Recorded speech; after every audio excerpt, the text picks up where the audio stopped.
Cette période de confinement de la maison, on suit nos études grâce aux efforts fournis par nos maîtresses, en espérant que nous gagnerons la guerre contre le coronavirus.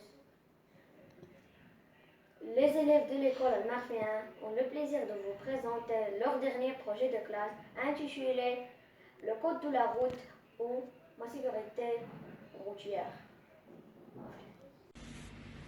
L'éducation à la sécurité routière. Les enfants d'aujourd'hui sont les futurs citoyens de demain. C'est dans cet esprit que nous devons pouvoir les sensibiliser et les éduquer aux principales préoccupations de notre société. Ces dernières années, nous avons montré le souci de la violence routière. Ce problème d'ordre civique peut être développé des écoles élémentaires à travers l'indisciplinarité. Ainsi, l'école permet de conduire l'enfant vers ses responsabilités pour vivre en sécurité. La Journée nationale de la sécurité routière, qui coïncide annuellement avec le 18 février, constitue une occasion pour redoubler les efforts en matière d'engagement et de mobilisation en faveur de cette cause nationale, mais également pour sensibiliser au coût économique et sociétal des accidents de la route.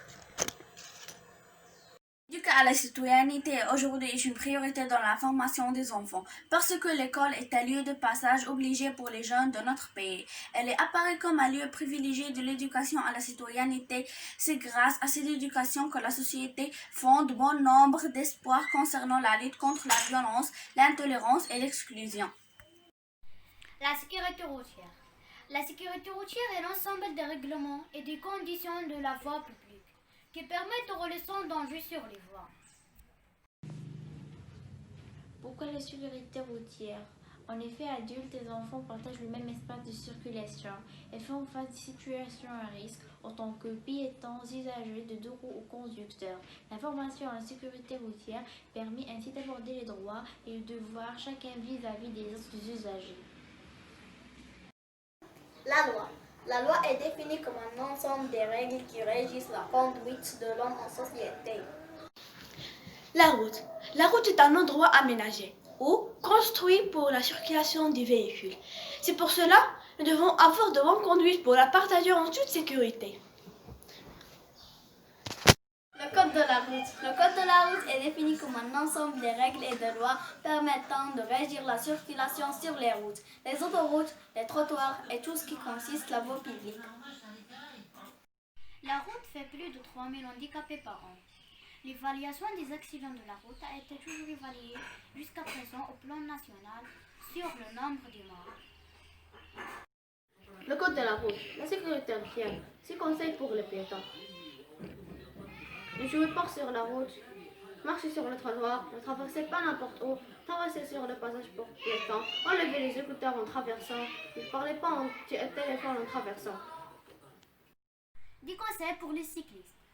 Faites attention aux obstacles imprévus. Ne roulez pas avec des objets qui peuvent te gêner ou te distraire. Lorsque vous traversez la rue, descendez de votre vélo. Portez un casque et mettez des genouillères et même du codillère. Ne circulez jamais entre les voitures. Circulez sur la piste cyclable. Quand celle-ci n'existe pas, roulez sur le trottoir à faible vitesse en faisant attention aux passants. Vérifiez régulièrement votre vélo. Dans la nuit, portez une veste fluo ou des vêtements de couleur vive. Des conseils pour les véhicules. Respectez le code de la route, n'utilisez pas votre téléphone en conduisant, entretenez votre véhicule régulièrement et surveillez l'état de vos pneus et de vos phares. Si vous êtes fatigué, ne vous surveillez pas, faites une pause. Respectez la vitesse, 60 dans la vie, 120 dans l'autoroute. Il faut mettre la ceinture de la sécurité parce qu'il est obligatoire à tout le monde. 10 conseils pour les piétons. Traverser la route dans les bandes blanches, il est interdit de le faire en courant. Marchez sur le trottoir. S'il n'y a pas de trottoir comme à la campagne, marchez sur l'accotement. Il ne faut jamais traverser là où vous ne pouvez pas être clairement vu par les véhicules qui circulent. Attendez que le feu de signalisation pour piétons soit vert. Quand vous voulez traverser, regardez bien à gauche, à droite et puis à gauche. Dans la nuit, portez des vêtements clairs et un accessoire réfléchissant. Faites attention aux motocyclistes et aux cyclistes qui se faufilent entre les voitures. À un carrefour, Faites bien attention aux véhicules qui viennent d'autres rues. Les panneaux de signalisation. Les panneaux de signalisation routière sont des éléments de la signalisation routière. Ils désignent à la fois des dispositifs sur lesquels est implanté un signal et le signal proprement déplacé sur le côté des routes. S'il vous plaît, restez chez vous. Il y a un virus dangereux qui s'appelle Corona. Bonjour à tous.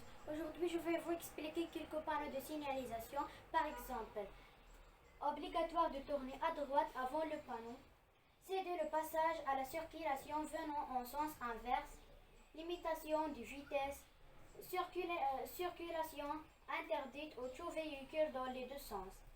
Stationnement interdit du côté du panneau du 16 à la fin du mois. Sens interdit. Annonce feu tricolore. Endroit fréquenté par les enfants. Section du virage dans le premier à gauche. Arrête à l'intersection. Passage pour piétons. Arrête et stationnement interdit. Les panneaux d'indication informent sur des particularités de la circulation.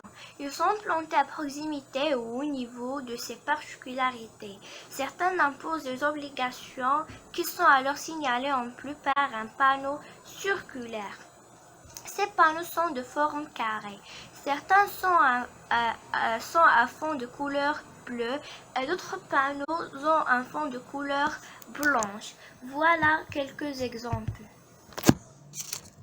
On a parc de stationnement, passage piéton, arrêt d'autobus, chemin sans issue, poste d'appel d'urgence, poste de secours, route pour automobilistes, transport d'enfants, circulation à sens unique, emplacement pour pique-nique, hôpital, installation accessible aux handicapés physiques. L'objectif de ce projet, c'est d'avoir beaucoup de lexique thématique. Concerne le code de la route, enrichir ses compétences communicatives, développer ses compétences en lecture, développer ses compétences en écriture, et élaborer un livret sur le code de la route, savoir un nouveau type de texte, injonctif, et rester chez vous. Les feux de signalisation. Les feux de signalisation avisent les automobilistes et les piétons de ce qu'ils doivent faire en intersection. Et le long des routes avisent aux usagers de la route quand arrêter et repartir, quand et comment tourner et quand redoubler de prudence. Les facteurs d'accident. Un accident de la route est dans la majorité des cas le résultat d'un choc entre un véhicule et un élément de l'environnement. Un autre véhicule, un autre usager, un arbre, poteau ou animal. Dans tous les cas, l'accident est au cœur d'un système composé de 3 éléments, l'homme, le véhicule, l'environnement. Toutefois, il faut savoir que 92 des accidents sont dus à un mauvais comportement du conducteur.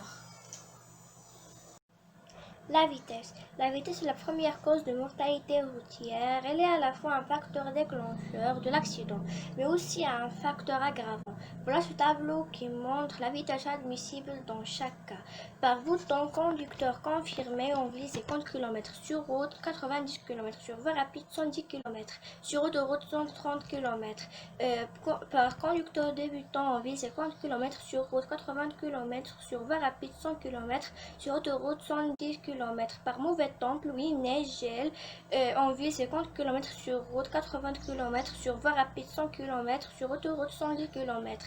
Visibilité inférieure à 50 mètres, on vise 50 mètres sur route, 50 mètres sur voie rapide, 50 mètres sur autoroute, aussi 50 mètres. L'alcool reste la première cause d'accident mortel. 25% des victimes dans les accidents mettant en cause une présence d'alcool chez l'un des conducteurs impliqués sont des jeunes de 18 à 24 ans, en prenant de l'alcool avant de conduire. Les drogues de plus en plus présentes dans les causes d'accident, avec 230 tués sur les routes, les drogues et le canapé sont de plus en plus présents dans les causes d'accident. Les effets de l'alcool et la drogue. Difficulté à se concentrer sur la route. Champ de vision réduit, perte de coordination et temps de récréation augmenté, difficulté à maintenir une trajectoire, risquent de ne pas pouvoir faire face à l'imprévu. La fatigue est une des principales causes d'accidents graves. Chaque année, des milliers d'accidents sont causés par les conducteurs fatigués. Généralement, les accidents sont graves du fait que le conducteur est en train de dormir. De ce fait, il ne peut pas freiner ou changer de trajectoire. Les impacts sont très souvent à haute vitesse, résultant dans certains cas la mort.